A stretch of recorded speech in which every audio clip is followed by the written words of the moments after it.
13h, 14h, Europe 1 Info. La suite à 13h32 sur Europe 1. Vous écoutez Clélie Mathias et ses deux chroniqueurs, la journaliste politique au Journal du Dimanche, Hélène Rouet, et le journaliste Yvan Rioufol. On passe en revue l'actualité. Écoutez Sébastien Delogu, député La France Insoumise des Bouches-du-Rhône, candidat à la mairie de Marseille. Il tenait ce week-end son premier grand meeting. Il a apporté son soutien à Assa Traoré, la sœur d'Adama Traoré, et a estimé que la police tuait. Écoutez. Assa Traoré, ma sœur, tu ne peux pas savoir comme je suis fier que tu sois là aujourd'hui. On ne vient pas de la même ville, on ne vient pas du même quartier, on n'a pas les mêmes codes, mais le combat que tu mènes, c'est le mien, et tu le sais très bien. C'est vrai, ça les fait criser quand on dit que la police tue, mais la police, elle a tué son frère. Yvan Rioufol, au moins les choses sont claires. C'est un meeting de campagne, on connaît la stratégie électorale des LFI.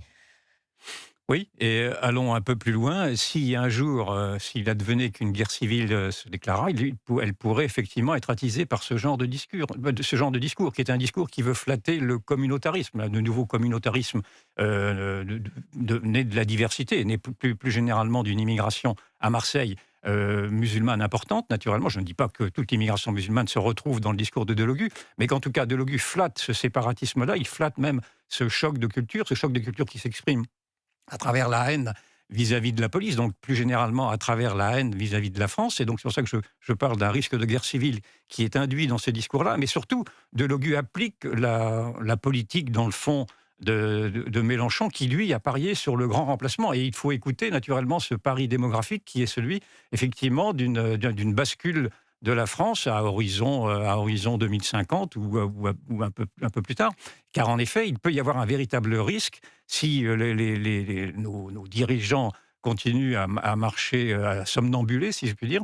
Il peut y avoir un véritable risque, et à Marseille singulièrement, d'une bascule sociologique, d'une bascule identitaire, d'une bascule culturelle, d'une bascule religieuse, qui ferait en sorte qu'en effet, que Delogu puisse correspondre à une attente d'un nouvel électorat. Hélène Rouet. Oui, le fait principal dans cette histoire, Sébastien Delogu feint qu'il y a eu un non-lieu, effectivement, dans l'affaire de toute façon d'Adama Traoré. Donc déjà, ça c'est la première chose. C'est pas la première fois qu'il y a des parlementaires LFI qui crient la police tue. Il faut savoir qu'il y a quelques semaines, Laurent Nunez, ministre de l'Intérieur, il a porté plainte contre 4 élus de la France Insoumise, contre Manon Aubry, Paul Vannier, Aurélien Taché et Ercilia Soudé. Ce qui est très inquiétant, effectivement, c'est on en est où de ces plaintes ? On en est où de ces plaintes, la police tue? Parce qu'effectivement, il ne se passe jamais rien. Donc ils vont continuer effectivement de dire tout ça. On a vu également Éric Coquerel, toujours membre député de la France Insoumise. Éric Coquerel, lui, il estime que dire la police tue, c'est une opinion. Mais c'est pas une opinion, c'est une accusation, c'est ce qu'il veut faire passer pour un fait qui, par ailleurs, évidemment, de toute évidence, est faux. Et lui, il dit, il ne condamne pas, effectivement, l'acte de dire la police tue. Et effectivement, l'impunité qui existe, en tout cas, autour de cette fameuse phrase, fait que les députés insoumis continueront de la dire. Et c'est très inquiétant. C'est pas le tout, ce week-end. Vous avez vu que c'était la fête des Lumières à Lyon. C'est un événement festif, gâché par l'extrême gauche, puisque samedi soir, des messages anti-force de l'ordre et anti-Rassemblement national ont été affichés sur la façade des musées des Beaux-Arts. On est en face de l'hôtel de ville. Il y a eu, vous savez qu'il y a beaucoup d'œuvres lumineuses qui sont projetées lors de la fête des Lumières. Et donc là, il y a eu des slogans anti-police qui ont été affichés. Cette opération a été revendiquée par le groupuscule écologique d'extrême gauche, les Soulèvements de la Terre. Écoutez François-Xavier Bellamy, député européen Les Républicains, qui a dénoncé ces slogans. Il était sur Sud Radio ce matin. Au-delà du caractère totalement immature de cet acte, il y a une provocation infiniment dangereuse. Parce qu'en faisant cela, les militants des Soulèvements de la Terre mettent une cible dans le dos des policiers et des gendarmes. Ouais. Dire que la police tue, pratiquer, alors que pendant des années, les mêmes militants sans doute étaient les premiers à dire qu'il faut refuser l'amalgame, pratiquer un amalgame aussi grossier, aussi lamentable, une accusation aussi absurde, c'est en fait mettre en danger la vie de ceux qui nous protègent tous les jours. Et qui les protégeait particulièrement en ce 8 décembre, parce que pareil, on en parlait, vous savez que la sécurité a été particulièrement renforcée sur les marchés de Noël, mais aussi lors d'événements comme la Fête des Lumières à Lyon. Oui, il y avait environ un petit peu plus de 500 policiers qui protégeaient les 2 millions de visiteurs qui viennent à la Fête des Lumières par an. Il y avait environ 200 gendarmes militaires, pareil, qui protégeaient ces populations-là. Et lorsqu'on voit effectivement sur le mur la police tue, c'est extrêmement choquant. Et j'écoutais encore Thibault de Montbrial sur le sujet ce matin. Lui, il dit la complicité interne, il y a forcément eu complicité interne parce qu'on peut pas arriver avec son petit rétroprojecteur. Oui, mais c'est pas la même chose. Oui. Non, bien sûr, mais il y a forcément une complicité interne, donc il va falloir évidemment creuser aussi ce sujet-là. Sur le sujet des soulèvements de la terre, il faut quand même rappeler aussi à vos auditeurs, les soulèvements de la terre, leur dissolution avait été demandée par Gérald Darmanin en 2023 et c'est finalement le Conseil d'État qui a décidé d'annuler cette dissolution. Aujourd'hui, les soulèvements de la terre, ils ont été responsables de cet acte absolument ignoble qui s'est déroulé à Lyon.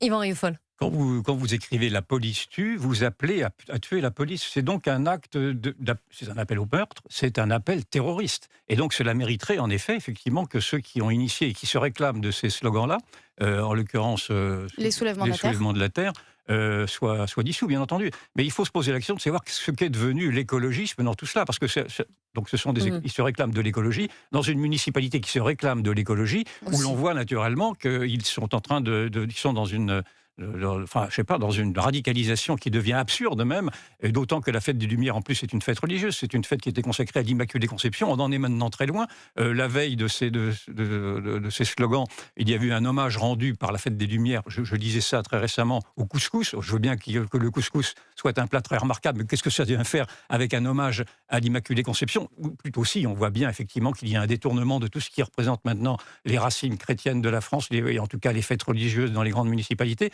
afin de les confisquer pour des causes identitaires qui n'ont plus rien à voir, voire même qui pourraient être antinomiques. Et donc, en effet, là encore, on se retrouve avec cette grande irresponsabilité de tous ces maires écologistes, tous ces maires qui se réclament de l'extrême gauche en règle générale, qui sont en train de saper la culture, ce qui reste d'une culture française. Je pense que autant à droite, je crois que les jeux sont faits malheureusement, autant à gauche, je pense que la population lyonnaise est encore capable d'envoyer balader, si je puis dire, tous ces déconstructeurs.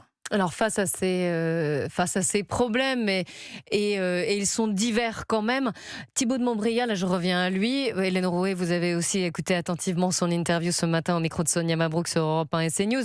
Il appelle à un choc d'autorité. Mais ce serait quoi un choc d'autorité? On le dit, c'est pas le seul à le dire d'ailleurs. Mais concrètement, qu'est-ce que...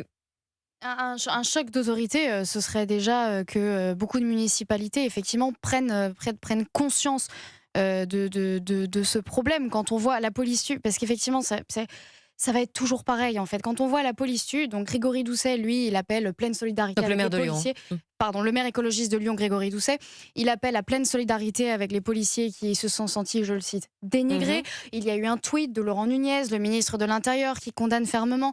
C'est toujours les mêmes paroles, on condamne fermement, on se rend sur place, et donc c'est quoi la suite? Je le disais dans un autre sujet, les parlementaires LFI aujourd'hui disent la police tue sans aucune impunité, on ne leur reproche, il ne se passe finalement jamais rien.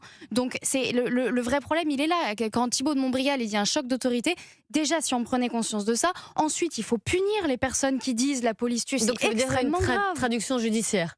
Bien sûr, il faudrait qu'il y ait des traductions judiciaires, il faudrait que ça aille beaucoup plus vite, il faudrait avoir des vraies peines, effectivement, pour les personnes qui prononcent cette phrase qui est absolument ignoble. Mais voilà, aujourd'hui, on en reste à des tweets, on en reste à des solidaires, mais parce que, je peux vous l'assurer, ça va recommencer. Il y aura d'autres parlementaires qui continueront de le dire, et dans les meetings de Sébastien Delogu pour la campagne municipale à Marseille, il continuera de le dire. Oui, mais il y a aussi un problème de moyens au niveau de la justice. Et vous le disiez, s'il y a une traduction judiciaire, il faut aussi qu'il y ait suffisamment de magistrats, suffisamment de moyens et suffisamment de places en prison, ou la loi qui va avec. Et donc, si on cite Gérald Darmanin, un budget.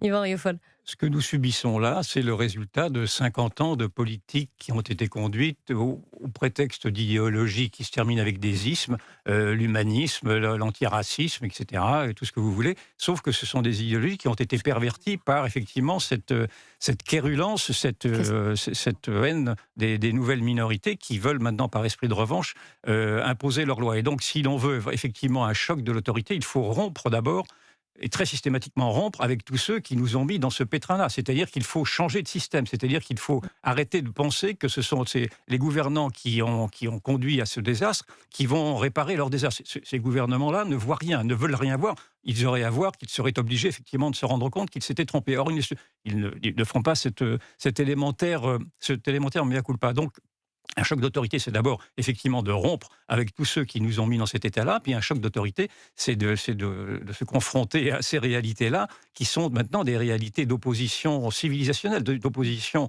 de guerre interne. J'ai employé ce mot tout à l'heure, mais je pense que ce mot n'est pas surfait, dans la mesure où aujourd'hui, vous avez toute une partie de la contre-société, pas toute la contre-société, mais une partie d'entre elles, qui s'oppose à ce qu'est aujourd'hui la France française, enfin en tout cas la France laïque, la France démocratique, si je puis dire. Et donc vous avez, encore une fois, si vous ne voulez pas répondre aux actes de provocation, de violence de cette contre-société, effectivement, cette contre-société continuera à avancer. Donc il faut la faire reculer. D'abord, il faut stopper effectivement ces opérations de subversion, et il faut effectivement faire reculer cette contre-société, et la faire reculer, ça ne peut être qu'avec des actes d'autorité ensuite, avec, naturellement, je parle d'actes législatifs d'autorité, bien entendu, donner donner plus de responsabilités, enfin plus de moyens à la justice, à la police, etc. Enfin, mais en tout cas, la règle numéro 1, c'est d'ouvrir les yeux et de cesser cet angélisme qui, depuis maintenant 50 ans, nous balade en nous disant que nous sommes forcément généreux. Vous ne pensez pas que les yeux ont été ouverts quand même? Vous dites, pardon? Vous ne pensez pas que les yeux ont été ouverts, ont été dessillés quand même ces derniers temps? Il commence, mais on voit bien que dans les discours politiques, il n'y a pas de résultats, enfin il n'y a pas de décisions qui sont à la mesure me semble-t-il, des menaces qui sont visibles.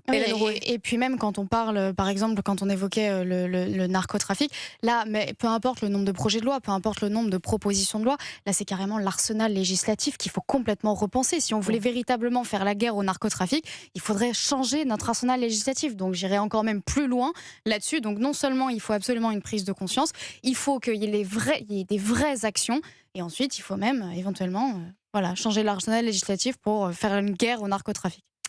Yvan Rioufol et Nel Rouet, on reste ensemble pour Europe 1.